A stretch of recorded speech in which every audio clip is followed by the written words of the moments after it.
Hollywood की तरह ही बॉलीवुड में भी फिल्म स्टार्स के रोमांटिक अफेयर्स के किस्से हमेशा ही फिल्म प्रेमियों के बीच बहुत लोकप्रिय रहे हैं। हालांकि आज वो पहले वाली बात नहीं।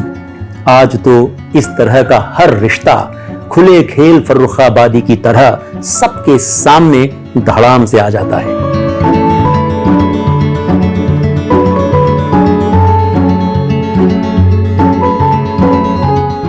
वो इसलिए कि आज के फिल्म कलाकार ऐसे रिश्तों को गुपचुप रखने की कोई खास कोशिश नहीं करते। गरज इस तरह के रोमांटिक अफेयर्स के बारे में कभी जो एक अटकलबाजियों का दौर चलता था, उनमें जो एक मिस्टीरियस या रहस्यमय आकर्षण होता था, वो अब बिल्कुल नहीं रहा। और उस जमाने में ऐसे अफेयर्स के बारे में हमें जो भी जानकारी मिलती थी, वो सिर्फ फिल्म मैगजीन्स और अखबारों के जरिए ही मिलती थी, और वो भी कोई पक्की या ऑथेंटिक जानकारी नहीं होती थी।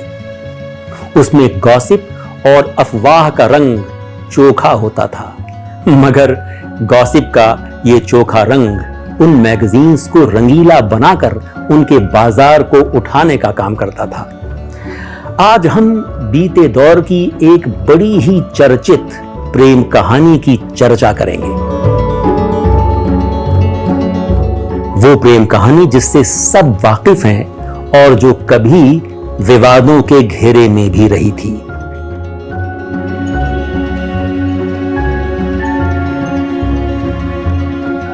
हमारे चैनल यादें नई पुरानी में आपका स्वागत है।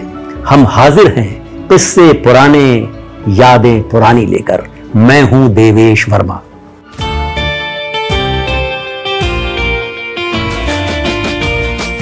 यादें नई पुरानी। आप हमारे चैनल को सब्सक्राइब करें, लाइक करें और हो सके तो शेयर भी करें। हमारी फिल्म इंडस्ट्री के इतिहास में जो चंद सबसे जानी मानी, बेहद टैलेंटेड और बेहद सोफिस्टिकेटेड अभिनेत्रियां रही हैं, उनमें रेखा का नाम काफी ऊपर रहेगा। मगर रेखा ने जब अपने फिल्म करियर की शुरुआत की थी, तब वो एक मस्त मौला और गैर संजीदा किस्म की कलाकार थीं। वो कैसी दिखती हैं, कैसे बोलती हैं, कैसी एक्टिंग करती हैं, इन बातों पर उनका ध्यान नहीं होता था।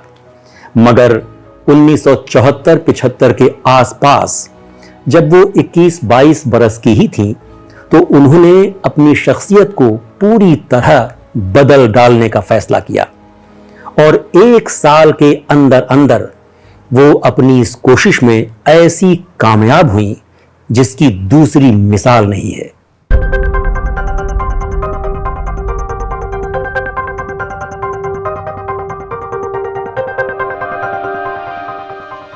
वो इतनी खूबसूरत दिखने लगी और हिंदी और उर्दू के शब्दों का उनका उच्चारण ऐसा दुरुस्त और आकर्षक हो गया, उनकी एक्टिंग इतनी मारक हो गई कि देखते ही देखते उनकी शख्सियत की मादकता, उसका नशा फिल्म इंडस्ट्री के भीतर और फिल्म इंडस्ट्री के बाहर लोगों के सर चढ़कर बोलने लगा। फिल्मकार और फिल्म समीक्षक खालिद मोहम्मद के शब्दों में, The audience was floored when there was a swift change in her screen personality as well as her style of acting. This period marked the beginning of Rekha's physical transformation. ठीक यही वक्त था जब उनका रोमांस अपने एक साथी कलाकार और बहुत कामयाब हो रहे कलाकार के साथ होना शुरू होता है।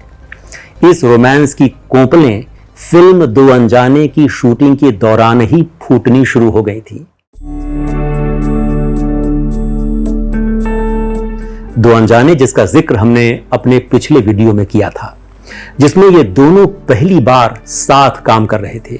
इसमें शक नहीं कि दो अनजाने के कुछ अरसे बाद ही रेखा की इस बदली हुई और ट्रांसफॉर्म्ड शख्सियत ने उनके इस साथी कलाकार अमिताभ बच्चन को ऐसा मदहोश कर दिया होगा, उनके होशो हवास ऐसे गुम कर दिए होंगे कि शादीशुदा होने के बावजूद वो अपने दिल की धड़कनों पर काबू नहीं रख सके।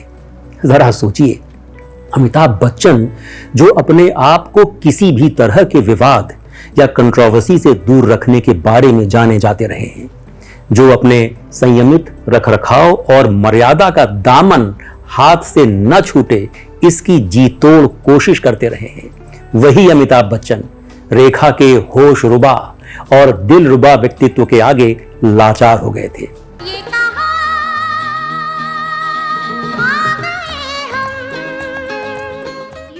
अब रेखा और अमिताभ बच्चन फिल्म इंडस्ट्री के दो बड़े नाम बन चुके थे। इन दोनों के रोमांस के किस्से और उनके छुप छुप कर मिलने की कहानियां फजा में तैरने लगी थी। लूटे न जवानी में जो शोलों का मजा, तो बोलो वो आदमी है क्या। उधर रेखा की बातों से भी इस बात के इशारे मिलने शुरू हो गए थे कि हाँ, दोनों के बीच एक जबरदस्त लगाव पनप रहा है, दोनों के बीच नजदीकियां बढ़ रही हैं।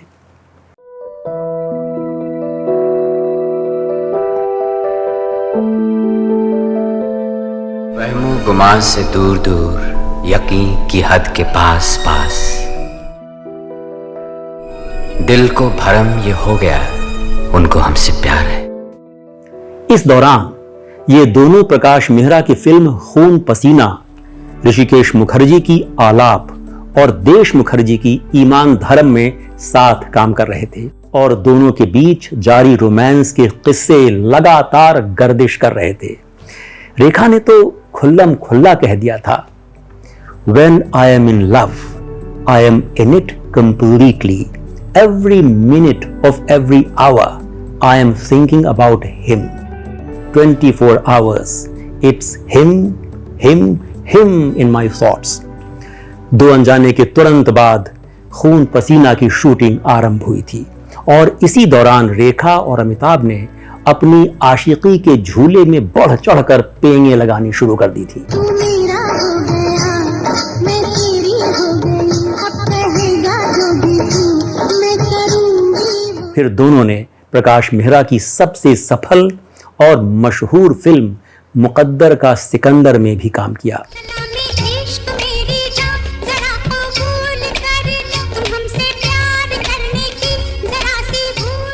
उसी बरस ये दोनों सुल्तान अहमद की डाकुओं वाली पिक्चर गंगा की सौगंध में भी काम कर रहे थे और जब इस पिक्चर की आउटडोर शूटिंग जयपुर के पास कहीं हो रही थी तो फिल्म स्टार्स को देखने के लिए वहां काफी भीड़ इकट्ठा हो गई और उस भीड़ में एक व्यक्ति ऐसा था जो रेखा के बारे में हवसनाक जुमले कस रहा था। अरे ओ छोरी, उसे दो एक बार चेतावनी भी दी गई, इसके बावजूद वो व्यक्ति अपनी इस अभद्र हरकत से बाज नहीं आ रहा था। फिर क्या था, अमिताभ बच्चन अपना आपा खो बैठे और उस व्यक्ति की पिटाई कर दी।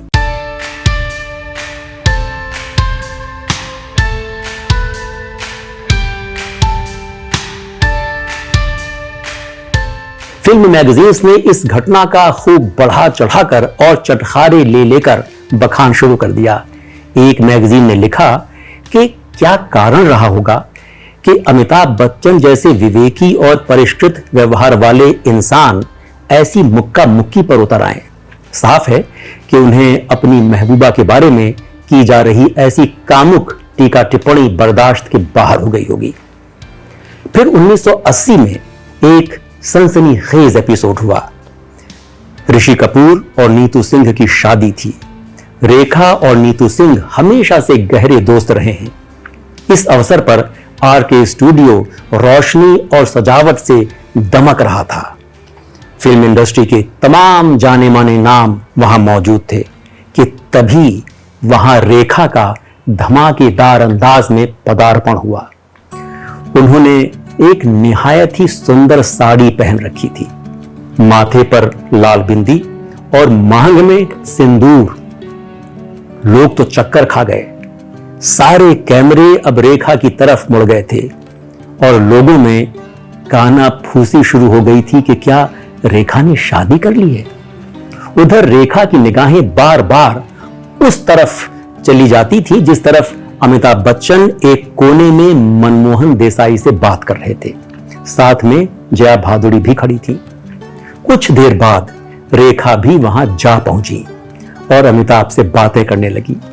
बाद में स्टारडस्ट ने अपनी एक रिपोर्ट में लिखा कि जया भादुड़ी ने कुछ देर तो अपने चेहरे को भावशून्य एक्सप्रेशनलेस बनाकर रखा, मगर फिर चेहरा मोड़ लिया क्योंकि उनकी आंखों में आंसू आ गए थे। कुछ समय बाद एक इंटरव्यू में रेखा ने सिंदूर के बारे में अपनी सफाई में कहा कि उस दिन वो एक फिल्म की शूटिंग से सीधे नीतू सिंह और ऋषि कपूर की शादी में आ गई थी, इसलिए उनका मेकअप उतरा नहीं था और वो सिंदूर उस मेकअप का हिस्सा था। फिर 1982 में जब उन्हें उमराव जान के लिए सर्वश्रेष्ठ अभिनेत्री का राष्ट्रीय पुरस्कार दिया जा रहा था, तब तत्कालीन राष्ट्रपति नीलम संजीवा रेड्डी ने उनसे पूछ लिया, आपकी मांग में सिंदूर क्यों है? यह सवाल सुनकर वहां मौजूद तमाम गेस्ट्स ने दम साध लिया, लेकिन रेखा ने फौरन ही माइक पर जवाब दिया कि जिस शहर से वो आती हैं वहां सिंदूर लगाने का फैशन है। खैर, जैसा कि हम सब जानते हैं, रेखा और अमिताभ के रोमांस का ताना बाना आखिर बिखर गया। बिखरना ही था क्योंकि अमिताभ बच्चन की पत्नी और कोई नहीं, जया भादुड़ी थी।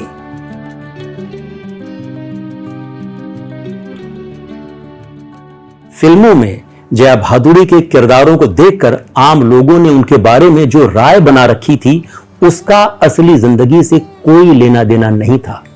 पर्दे पर उनकी शख्सियत में एक मिठास नजर आती थी, एक प्यारापन, मगर असली जिंदगी में जया भादुड़ी किसी लठ मार से कम नहीं।